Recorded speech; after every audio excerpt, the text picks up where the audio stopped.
Chainmail, by way of the solo wargaming guide. Today we're going to fight a battle that is fairly unusual in the annals of miniature wargaming, at least as you see on YouTube. We ain't doing no fair fights here. We are doing a map-based chainmail campaign, and the fight today is going to be the first of the battles in a crusade that the Broman Empire has launched to recover the girdle of Vincius MacManus, which is located right here. The problem they have is that that girdle is located deep in the dank dungeons, right in the, not quite in the heart of the Orcish lands. However, they are going to have to make a foray in force, and unfortunately for the Broman Empire, their intel was bad. They have opted to send 3 armies north along a consolidated front, thinking that if they could pin down orcs by sending an army up this way. But that's kind of strategic concerns. Today's video is not about the strategic, it's about the tactical, and that means, but from the strategic point of view, a force of orcs, the Terrors, have decided that the best defense is a good offense, and they have launched a counter-incursion. Basically, all of the orcs from these 3 orcish villages have banded together and rushed down through the Falconholm Woods, and they have encountered the Army of the West right here in the Pink Phantom Hills, resulting in today's battle of the Pink Phantom Hills. And because we organically generated this fight, it's not going to be fair. Let's take a look at who is on which side. We have got, on the side of the orcs, we've got the Terrors, 1,300 heavy foot, 160 light horse, and 200 medium horse. On the part of the Broman Empire, the Army of the West, oh, and I should point out, that is led by the warlord Khaled Gaines. The Army of the West, led by General Martin Dart, has 200 archers, 400 light foot, 2,500 heavy foot, 600 armored foot, and 360 light horse. So as you can see, badly outnumbered orcs. What are they doing? Maybe they got bad intel. This is just the way the geography works and the dice worked. Maybe they're just hoping to buy time. Maybe they're going to throw themselves at this army, slow them down by 3 or 4 days to allow the cleavers, who are coming up behind, to get in the way. Now, for the most part, these armies are staying to the west of the Godspring River. There is another army of the north over here that can launch up through the heavy woods, Darkbriar, slow going, or can rush to save. If by some miracle the Terrors win, they can threaten Hobfort, which would be a problem. There is one other army here in the capital of Broholm, the Emperor's Own. That may be a problem. And then, of course, the Army of the North includes not just a general, but I think, doesn't the Army of the North also include the great hero who launched this whole crusade to recover the golden belt of Vincius MacManus? What is his name? Sir Dude. Sir Dude of the... What do we call him? Sir Dude of the Carpet? Something like that. I don't know. Doesn't matter. Let's take a look at the battlefield. Here is the battle that our system generated. This is the Godspring River over here on the right-hand bank, and I'm going to lower this in a minute. But I want to show you first, this is the map that we came up with in the video last week. Orcs are up here. From the strategic map, they're coming from this direction. The Broholm Empire is coming from this direction, so they're placed on the board down here. As you can see, the orcs are badly outnumbered. They are only bringing 1,650 boys to the yard, compared to the Broman Empire's 4,150 way down here in the corner. Because this area is so tight, they have had to come in to the battle in column formation. And remember, going from column to line costs you, I don't know, something like half a move, maybe even a full move. So we have the classic quandary of a almost 3 to 1. I think it's 2.5 to 1 advantage in numbers on the part of the Bromans. But they are the ones who are invading, and the question is, can they bring sufficient forces to bear to overwhelm the orcs, who are in a pretty good defensive position, what with that hill? And then we should talk about this stream here. This stream is uncrossable. It's actually a very deep gully. It's a ravine that can't be crossed. This stream right here is a little gentler. It only costs 2 inches of movement to cross that stream. You cannot charge across that stream either. So, the interesting thing is, it's mostly a foot battle. The orcs up here in the corner have an advantage in mounted troops. From right to left, what we are looking at are a small unit of medium horse. Those are actually wolf riders. And then you've got heavy foot, a small unit of light horse, and then another unit of heavy foot there. Remember, heavy foot is actually medium foot. It goes light, heavy, armored, and that distinction will be more important down here for the Bromans, because just off screen is a unit of light horse, and then from right to left we've got heavy foot, light foot, heavy foot, armored foot, and archers. Armored foot in the red down here, loosely dispersed out in 3 rows. Lightfoot, you can tell because there's only 2 rows of those guys, and then both these 2 units, the 2 largest units are heavy foot for the Bromans. I had to press some blue figures in from the elves because this is just too many figures for my collection. Well, not for my collection, but for one force. So we're just about ready to go. I think what we'll do is just declare what our overall strategy is going to be for the orcs and for the Bromans. The Bromans are going to try to get out and just overwhelm. They're just going to throw everybody they can. We'll bring the archers up into the woods. Maybe they can plink away. But again, the Bromans want to conserve their force. In a game like this, you can't just fight the battle on the tabletop. You have to think about the strategic situation. And the strategic situation is that there are reinforcements on the way. Remember, the cleavers are coming. And the cleavers are bringing some heat with them. What's our cleaver force again? There we go. About 4,000 troops. So the army of the cleavers is about the same size as this army, assuming that the army of the west does not take too many casualties today. Let's find out who has the initiative. Green die, greenskins. Tie score, of course. The Bromans get to go first, and they're going to take advantage of that. I'm going to go ahead and move everybody. We'll be right back.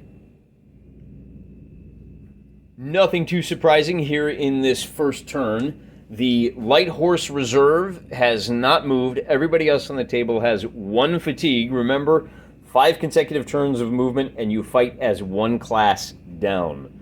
For the part of the orcs, again, no real surprises. They have moved up to kind of, they're trusting this stream and these woods to protect their flanks. They're just trying to hold the corners. What's going on with these medium horse over here and these light horse over here? Not sure. Let's roll for initiative and see who gets to go first. This time the Bromans get to go first again. So they have some questions to ask. The archers are in danger of getting hit by these light, the light horse. They're actually wolf riders. For those of you that haven't seen them yet, this is the wolves in 2mm by Irregular Miniatures, and so in order to stay safe now, right? They're kind of out here on the flank. They would love to get up on the hill, and these guys would love to get in position so they don't get hit in the flank by the horses. So instead, we're going to declare that the orcs are going to move first in this second turn. After this turn of pure movement, you can see that the Bromans, well, we should go over the orcs first since they moved first.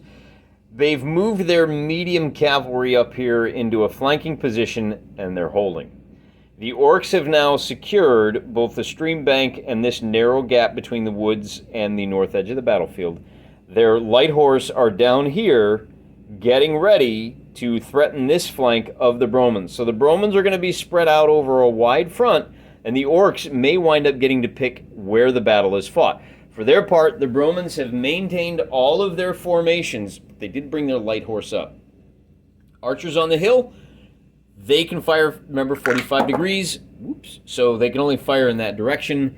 And let's put these armored foot. Remember, the armored foot only move 3 inches per turn. So they're pretty slow going. If they decide to form line right now, that's all they're going to be able to do. The question is, do we want to bring them up one more turn, or do we form line? With these guys, I think you have to form line right now. And let's not get too far ahead of ourselves. The orcs get to go first, and the orcs say, yeah, you know what? I want to see what the Bromans are doing. Right. For their part, the Bromans have put their armored foot in line. Their archers are way out on the wings there. They can't be charged because they're on a hill. But unfortunately for them, they've moved, so they cannot fire. And as they shoot their ranging fire, it turns out 7.5 inches does not buy them any targets of opportunity. This unit of Bromans has performed they have turned to their left. Well, hang on now. Or facing. If you left or right face, that's only a half a move. But hold on. If you go from column to line, that's a full move. So what are we calling this? I'm going to call that a full move. They were marching in column. They've done it they've done a 90. They actually, I don't know whether I'm cheating here by giving them a free formation change.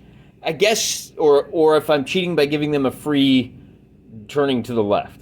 Right? One way to rule is, hey, you're in column formation, the whole column has to turn 90 degrees. Either way, it doesn't matter because next turn, they're going to go ahead and spread out into full column and then start wheeling around these woods. Again, this Broman column over here formed line, so they are now protecting. We've got a nice little situation developing where the Bromans are being very conservative. The problem the Bromans have is that if they move on the next turn, they're going to be exhausted. Their armored foot, they might have one more turn, but these light infantry are moving up to the woods, and you run the risk of them cutting the number of dice they roll in half. Moving on to turn number, I think this was 1, 2, 3. Turn number 4, the Bromans have the initiative, and the Bromans say, you know what? I'll take it. I'm not moving. What are you going to do? So now the Orcs have to decide what they're going to do, and they're going to go ahead and we don't want to charge with these guys yet. I guess we could charge and try to take out the light infantry, but trading a couple of horses for some light infantry, is that really such a smart idea? The horses, the light horse over here for their part, they can charge 15 inches. So they will charge these archers. Since the archers didn't move, they do get their half fire. That's only 7 inches of movement. Now, this is not actually a charge. They can make contact, but the archers don't need to make a morale check because they haven't technically been charged. Contact is made, but no morale. But the archers do get to fire a couple of arrows. Now, remember, each of these stands counts as 4 figures. So these are 8 archers worth of guys. And when 8 archers fire at light horsemen, they do 3 casualties, and on a roll of 3 to 6, they do a 4th.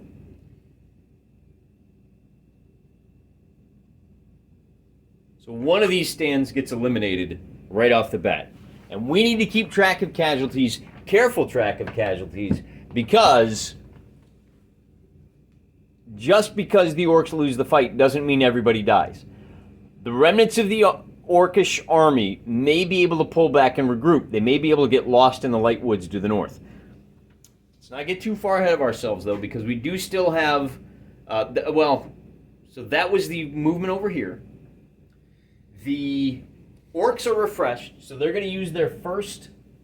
They're going to do a formation change and just spread way out. And they're going to turn a little something like this, so that they cannot be flanked by these guys, who, to be fair, didn't move. And then why don't we go ahead, and since we're trying to inflict as many casualties as possible, that medium horse can charge a total of 12 inches. We're going to do it. Kablow. Now, that is a bad situation because this light infantry, they're not exhausted, but they will be after this melee. So in this combat, I think that's it for the movement for now. Oh, the light infantry first has to make a morale check. They have been charged by medium foot, and light infantry has to roll an 8 up to stay. And they might actually have a penalty on that because they got charged in the flank. I was wrong. These medium cavalry now attack as heavy cavalry. Before we get to the melee portion, we have to see if the light infantry are able to withstand that charge. And to do that, I think I have this on here. Yeah, light infantry, in order to withstand a heavy cavalry charge, have to beat a score of 10 or higher, which they do not. And that means these light infantry have to retreat 1.5 moves with their back to the enemy. And 1.5 moves for light infantry is going to be it's going to be 7 inches with their backs to the enemy. So they wind up getting chased off in this direction. And the medium horse now, and their backs are going to be, yep, like so. The medium horse have a total movement of 12 inches, so they're going to wind up right here at the end of the movement phase. Then we have 1 melee to resolve. These archers are on the hill. They don't have to make the morale check because they were charged by this light horse. We are going to have 4 light horse attacking 8 archers, who count as light infantry. So the light horse against light foot, they're going to roll 2 dice per figure. They've got 2 figures in contact. They're going to roll 4 dice on the attack. And they are going to kill on a figure on a 6-up. No hits there. The infantry are Lightfoot attacking Light Horse. They only get 1 die for every 2 figures in contact. They get 1 die, killing on a 6. And look at that. These archers are not doing too bad. So we're going to put 1 casualty marker on those Light Horse. Not only that, but the Light Horse are exposed to the light infantry. That is the end of the turn. Now we got to roll for initiative. No, wait. We got to finish resolving the morale for this combat. The winners by 1 times 3 are the archers. So their morale score, for every Lightfoot, it's going to be 4. 8 times 4 is 32. Times 3 times a d6. It's the difference in casualties times 3. So 1 casualty times 3 means they have a total score of 35. Then, because they have 5 more guys, their final score is 38.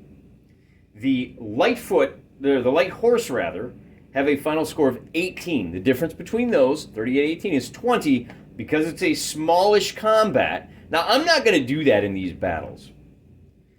If one side has less than 20 figures, double the difference, but we're not talking about figures. We're talking about hundreds and hundreds of guys. So that 20 means that the horses have to move back a half a move in good order. If I doubled that, they would move back a full move in good order. The half move in good order for Light Horse is going to be 6 inches. They are going to withdraw to here, and they're okay. Remember, they took a turn off, so they've spent 2. Their fatigue is going to be at 2 for the charge. Actually, it's 1 for walking, 1 for the hill. Then a melee, so they are now at 3 fatigue.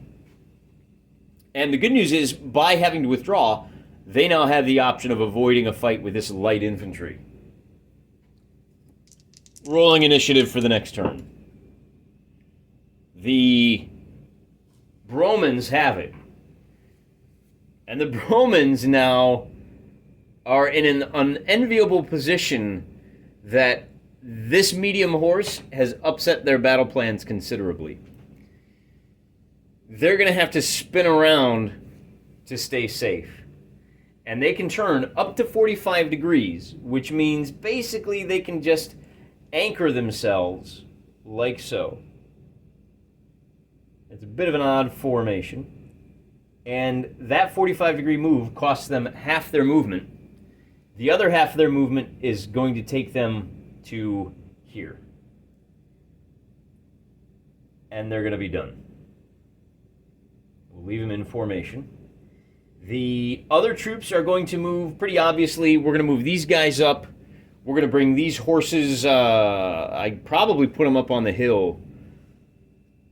Or do we bring, I think maybe what we'll do instead is bring this unit up the full 4.5 inches to here.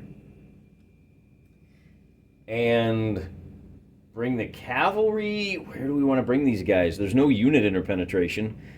These guys can move 3 inches up to here. And I'll move the rest of them here in a little bit, which means our cavalry, in order to get into the action... Oh, man. Do we want to bring them up on this hill?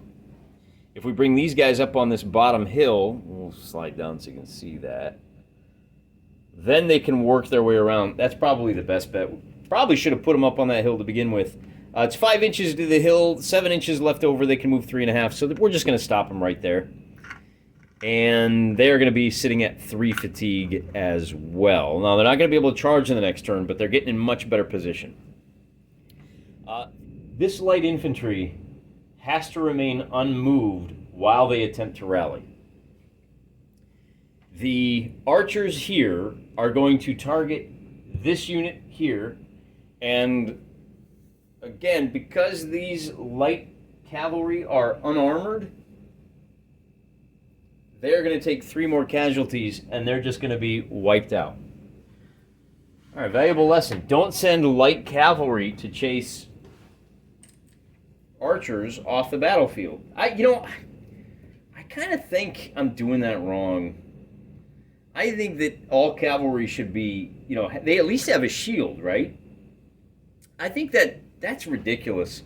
I think it's going to be 3 casualties on the first one, and then 2 on this one, which I know kind of upsets our melee stuff, but it's another 3 here, so they are left with just 2 guys.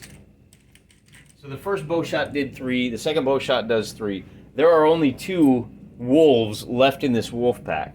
And on the orcs' turn, they are going to charge this light infantry from both the front and the back. The light infantry now find themselves in a position where they need to roll a 1 or a 2 to see if they rally. If they fail to rally, casualties are suffered by them while the enemy takes none in return. So on a 1 or a 2 they rally, they don't even get a counterattack here. So they're going to be attacked in this melee phase by 4 heavy cavalry in this case.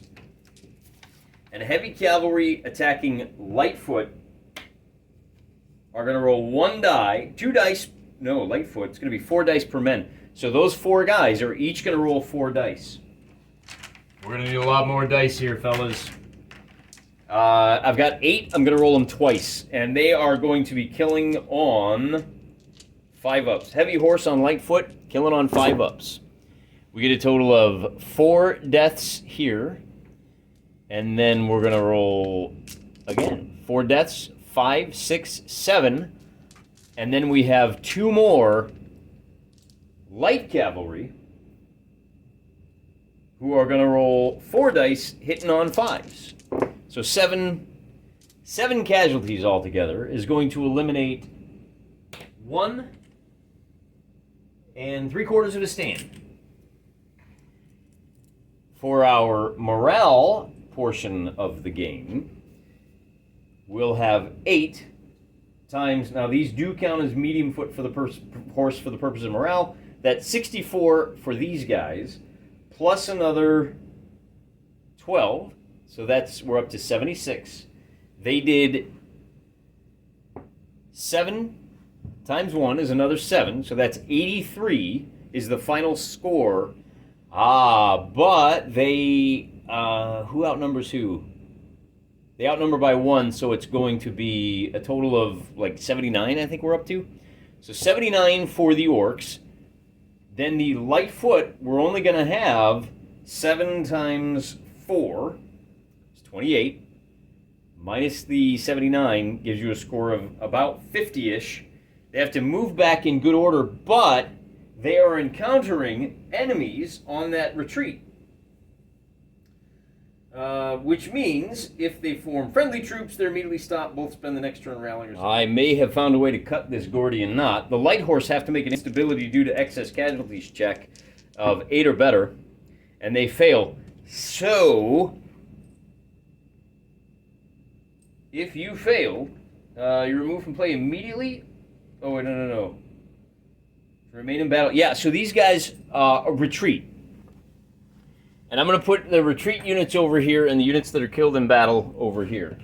that does open the door. So with our difference of 50, it means these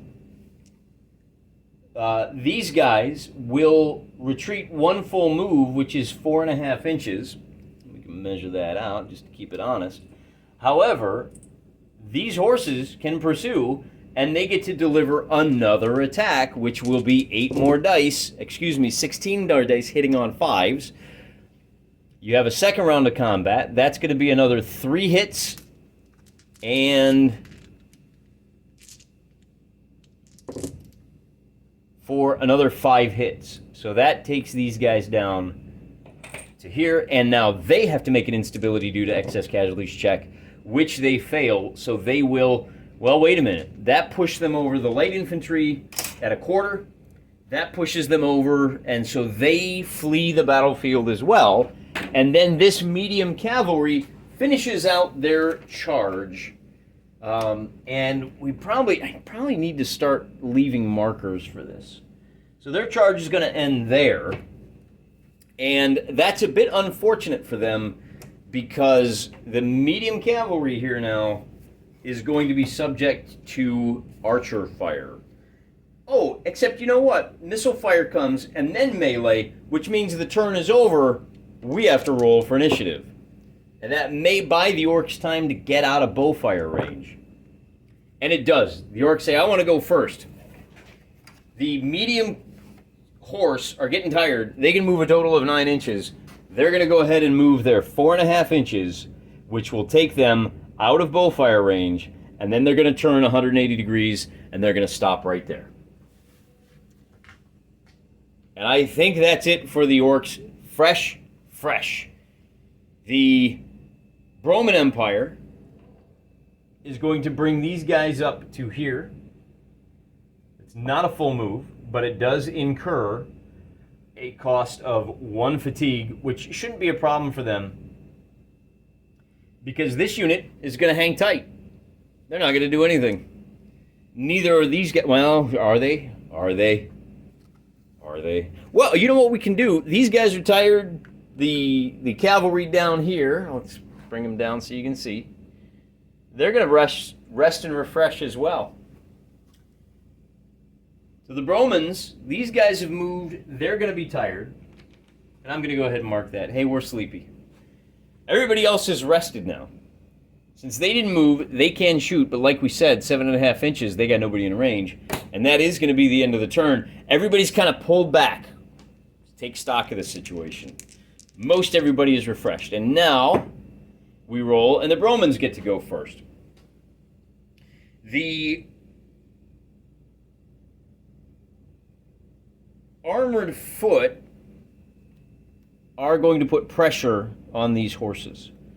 They move up 3 inches. The cavalry are going to follow suit. They're going to move up to about here. Yeah, they can go a lot further, but what they're really looking to do is line up. And then, you know, they can turn. They've got enough move. They've got 12 inches of movement. If they move 6 inches, they can turn about 45 degrees, like so. And now, if anybody comes at these guys, the cavalry are protecting them. The archers are going to hang tight. They're nice and refreshed. And the question becomes, do we charge with these guys? Or do we wait? We're going to have to move up. We're going to move up 2, 3, 4.5 to there.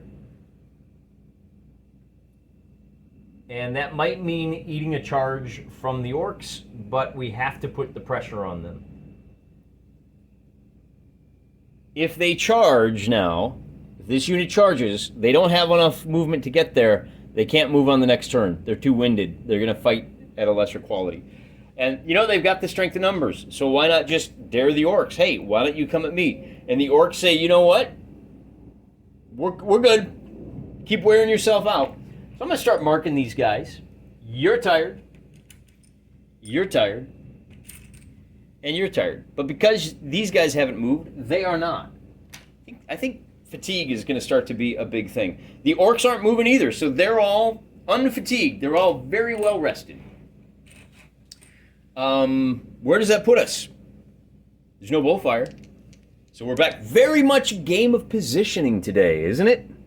All right, we got a little bit lower so we can see all of the action. The initiative roll comes next. The orcs get the initiative, and they're going to take advantage of that by bringing the medium horse over here. Have a charge range of 12, and they're going after this light horse right here. That does incur that. And we're going to go ahead and charge. Do we charge or do we let them do it? Yeah, we're not moving. We're good. That's it for the orcs. Which means it's time for the... Now, in this case, you've got horse charging horse. What does that mean? Both units are charging. This horse wants to charge as well. So since they're both charging,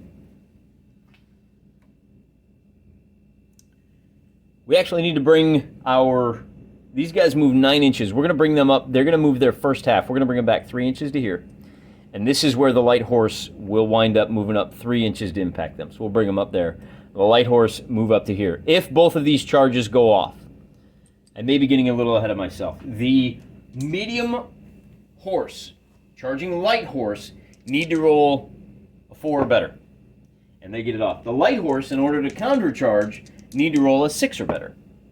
They don't get it off, so look at that. The light horse are going to be caught with their pants down, and they're going to fight as the next category lower, and they don't have any retreat room. They may be chased off the board, and there's just enough room down here. We'll drop down a little bit more. There's just enough room down here for these medium cavalry, these orcs, to stay on the board if they win this fight. But before we get to that, we need to look at the northern side of the battlefield, where these two forces are the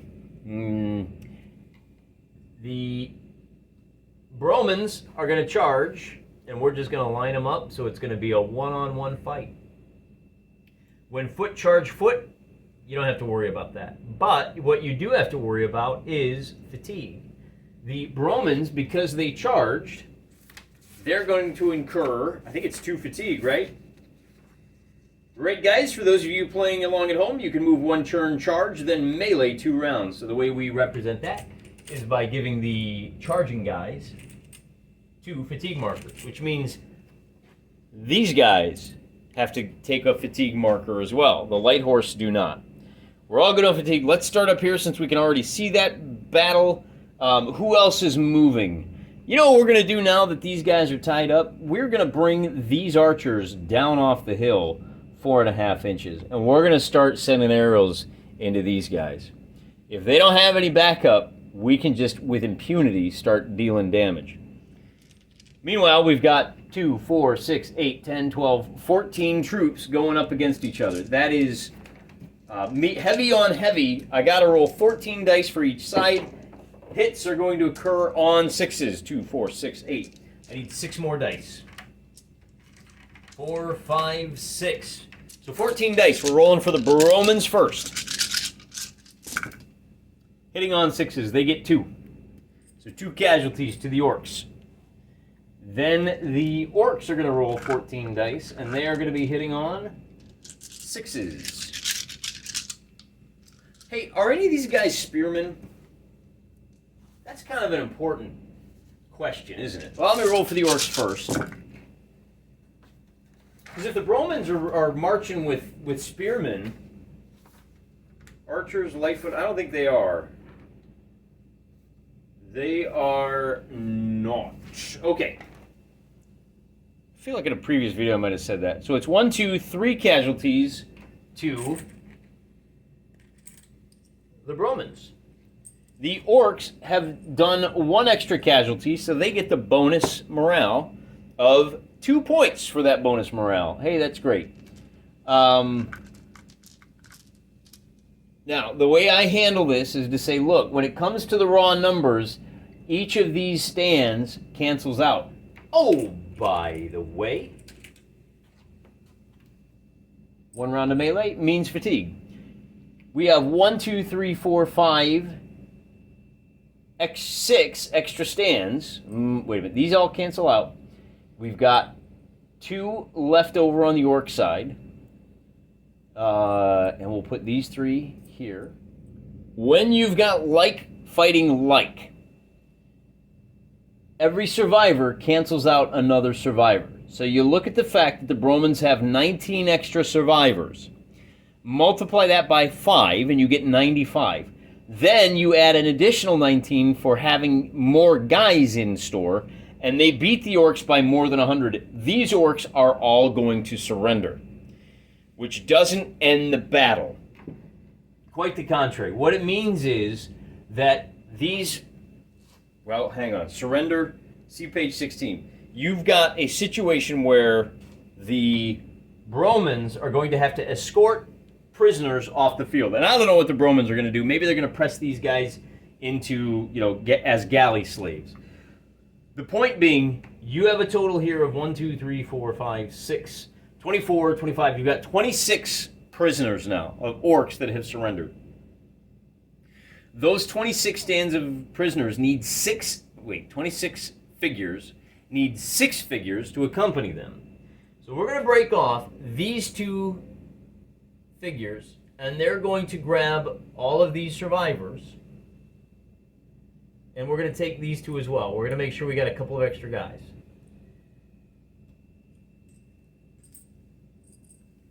So these are our survivors up here. And they can continue to sweep around and go after these guys. All right? But before we do that, we're going to have to deal with this battle down here in the south, where we've got 2 units, a total of 4 medium cavalry attacking light cavalry. When medium cavalry attacks light horse, they get to roll 4 dice, hitting on 5s to see how many casualties they do. None. The light horse now get to roll, light horse attacking heavy horse, 2 dice, or heavy horse, 1 for every 2. They get to roll 2 dice, hitting on 6s. They actually did more casualties. Okay, so the medium horse... hang on. No, this gets worse for them. If you fail to charge, you retreat back to the enemy, which means these horse, the light horse, have fled the field. They didn't want anything to do with these guys. They didn't suffer any casualties. And they moved to here, just on the edge of the table. Having charged and fought, time to clean up. Well, let's start by rolling for initiative. The orcs now have it. And the orcs have some decisions to make. Are they going to continue to stand around and wait for these archers to fill them full of holes? These guys are out of position. They're going to have to wheel about and move their full... That's it. Now, those are medium horse. They can only move 9 inches. That move costs them 2. They can move 7. That'll put them up here on the hill, and they are now exhausted. Their horses are blown out. The heavy infantry, which makes things interesting, doesn't it? The other easy thing is our prisoners up there are going to be marched off the table in this direction. They got to get back down here. Basically, these troops are going to take them over to the nearest village. You remember what it was called? I should. Hobfort. So they'll move 4.5 inches, and it doesn't matter that they're exhausted because they're out of the fight. And I'm just going to pick this whole pile up and move them over here. There's a chance this heavy foot could race around and rescue them. If they can drive off the guards, then they could relieve them. Now, the chance is pretty slim because... who's going first here? The orcs are going first. What are those orcs going to do? If they have to cross. They got to cross that stream, and they got to bring the fight to these guys. Otherwise, they're just going to get hammered. Now, we said that costs 2 inches. So that is a total of 3 inches of movement, 4.5. And that's all they're going to be able to do is come up to right here on this turn. And they're going to take it from these archers who are just going to stand there drilling them. 8 archers firing at half shield. They're going to do 2 casualties with a potential for a 3rd. That is a third casualty against this unit right here.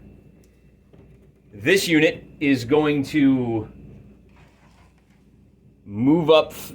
Well, they're going to move up 3 inches to here, straight ahead, and that's going to earn them a weariness. And these guys cross the stream, so they get 2. Now the question is, what do we do with this unit over here? Well, better yet, let's go ahead and about face these guys. They are now facing in this direction. They are going to be challenging the heavy horse down here. And something like that. And then we'll button it up nice and tight. We've moved that force. And what do we do with these guys? Do we rest them? Or do we race around? I think you got to race around. I think you go ahead and do your 45-degree wheel. And then they can move another 2 1/4. So that'll put them right about there. The archers are going to take another shot at this unit. That is going to do 2 wounds plus a potential third on a... It's still on a 4-up. They do a third. They do not. But the 2 is enough to wipe out 1 stand. And we leave 1 there. And this stand goes in the killed in the line of battle pile. That is the end of the turn. We don't have any melees this turn. So we roll for initiative. And the Bromans get it.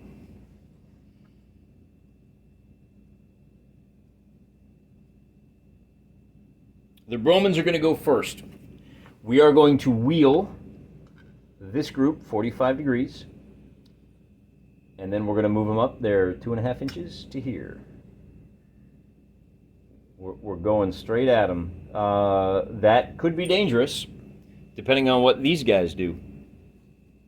This unit will move there 4 1/2 inches to here, and we are gonna wipe out all of these orcs. The only question is how many casualties. Well, I'm getting ahead of myself here, aren't I? These guys are gonna fight as light infantry. So we did movement. These guys are gonna shoot. They're gonna do 2 more. On a 4-up, they do not. So we'll apply 2 more casualties here. And now it is the orcs' turn to move. These guys are going to rest up. Did we move? I don't think we moved the prisoners this turn. 4 1/2 inches will take them to here. You get the idea. I'm not going to waste a lot of time. So we're rested here. These guys are going to march up 4 1/2 inches to here. And that will earn them a second. Oh, it's not their turn to move. It's the orcs' turn to move. These orcs are going to charge these archers. Even though there are, let's see, like so. That's going to earn them another fatigue. And it's going to be 6 against 4. 6 medium foot attacking light foot are going to roll 1 die per dude, hitting on 6s. The medium foot do no wounds. The archers are light foot attacking heavy foot, 1 for 2, so they're only going to roll 2 dice, hitting on 6s. No wounds whatsoever, so there's no bonus morale. A total 8 times 4 is 32 points. 17 times 5 is 85. So you take the 85 from the 32, and you get 57, which is, oh, but they also outnumber. That's going to put them into the route 1 1/2 moves back to the enemy must rally. So these guys are going to have to move 4 1/2 inches. That's 2 1/2, and then 1 more backs to the enemy. They need a full turn of peace. Because these guys only moved 2, how far did they move? They were right there. They only moved like 2 1/2 inches. They're going to move, they're going to pursue another 2 inches to here. And that will do it for now. I think that's the end of the turn. It is indeed. Let's roll for initiative for the next turn. Bromans have it. All right, we're going to have to do an about face and something like that. No, the Bromans want to know what the orcs are doing first. We've only got 2 orc troops. These guys are going to wheel around like this and leave their options wide open. And that's it. These guys are going to charge. Well, they can't. Are they going to move uphill? Yeah, they're going to pursue. They're going to move the 3 inches up to here. Ooh. So they have a choice. They can go after the guys that are trying to rally, or they can pivot to face these armored foot. What's the bigger threat here? Do you want to try to do some casualties here, but you're going to get hit in the flanks? And then you're not going to get any counter hits. Yeah, we're going to go after the archers. I think that's, from a strategic standpoint, that has the most likelihood of doing any benefit. That means these, well, they are going to be very tired. But they're still going to be medium infantry. They are tired enough after that charge to be considered light infantry, but because this light infantry has their backs to them, they get bumped back up to heavy foot, and that means 6 dice hitting on 6s with no... Ooh.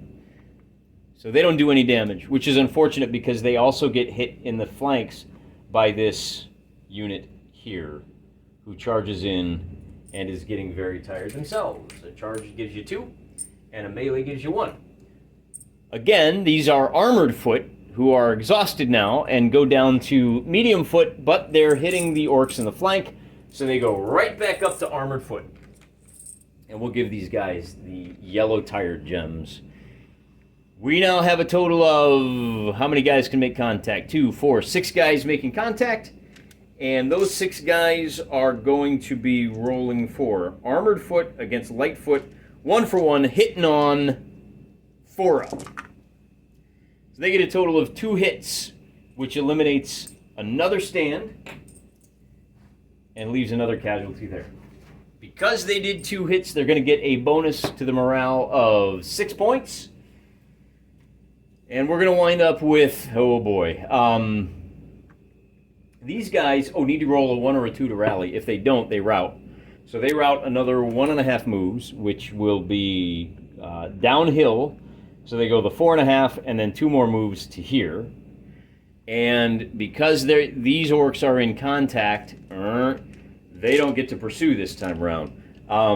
As far as morale goes, you've got 12, 13, 65 is your total there. The armored foot are at 7 times 6 times 4 is 24 times 7. That's going to be a difference of well over 100. These guys also surrender. So the only ones left on the table are these medium cavalry. 1, 2, 3, 4. We're going to have to dispatch 1 unit to guard those prisoners, while these guys help out over here, because the battle is not over. We do have... But we got excited and we didn't move these guys the 4.5 inches. We did our charges, and our Bromans did a charge, but we didn't move these guys the 4.5 to here. And that's going to be vital because this big mob of troops is the only thing saving those archers. We also didn't move that troop, but we're going to rest them. I think rest is better than position. So that is the second move for those guys. And then on the next turn, these guys did get contacted. The orcs get to go first. They are going to be able to hit this group, which is trying to rally. It is now the second turn, so there's a chance. Every turn, the likelihood of their rallying goes up. Is it up or down? If you're not attacked, on the third turn, you need to roll a 6 so they're removed from play.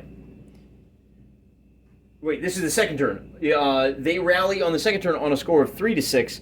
So these guys do rally, but they've been hit in the back, which means our medium horse are treated as heavy horse, and a heavy horse hitting light infantry will do 1. You get 4 dice per guy. So they're going to roll a total of 16 dice And I've got 6, 7, 8. I'll roll them twice.